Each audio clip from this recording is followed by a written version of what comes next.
Gauteng Premier on the request of the Provincial Department of Health after failing to reach an agreement with the Provincial Department of Infrastructure on the scope of work and the budget expected from each other, roped in the National Health Department to complete the rebuilding. We are acting now because we got this report in December.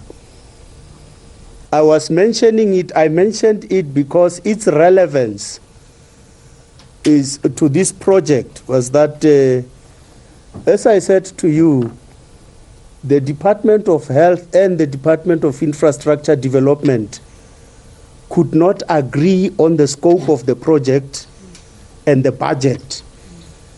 And we got worried when that was happening. And at the same time, we get this report, and we said we would rather just be safe than to allow this. This also follows an SIU report handed to the Premier last year that fingered at least 9 senior managers in both departments of wrongdoing. In December, we received a report from the SIU. And that report said to us that there are a number of senior officials from the Department of Infrastructure Development as well as the Department of Health who were implicated in wrongdoing in the appointment of contractors for the refurbishment of the Anglo Gold Ashanti Hospital in the West Rand. The Development Bank of South Africa will now oversee the project after 10 months of bungling by the 2 provincial departments. We have checked out the areas where the fire has caused a lot of damage, and also what we have done also, we have identified also the areas that requires urgent attention within the facility, and those issues that we have identified are issues that are related to compliance issues.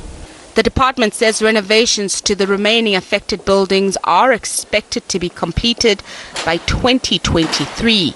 They were initially due to be completed by 2027. Several clinical and academic staff have since left the hospital in frustration. All of us are very frustrated from a clinician perspective point of view in terms of the time and the delay for patients' care, the implications to our healthcare workers, as well as obviously the secondary issue in terms of the academic implication of the delays in terms of the teaching and the importance of the continued care that is essential. It's still unknown what caused the fire. The authorities that investigate include the city and the police. So that question would have to be directed to those authorities. As I said, we are eagerly awaiting that report so that we can know what caused the fire and if anybody should be held accountable for that. We can then take necessary steps or appropriate action. Critical units such as oncology, cardiothoracic ICU, casualty and the psychiatric departments were left unable to function. But hospital CEO says there is some light at the end of the tunnel. They will finish casualty end of this month. Hopefully we will be able to move in. Then they will do the rest of the block. By the time Mr. Dakela comes in, we would be having sort of a much better idea in terms of how much is going to cost us and how to do it to ensure that even the COVID-19 regulations are in.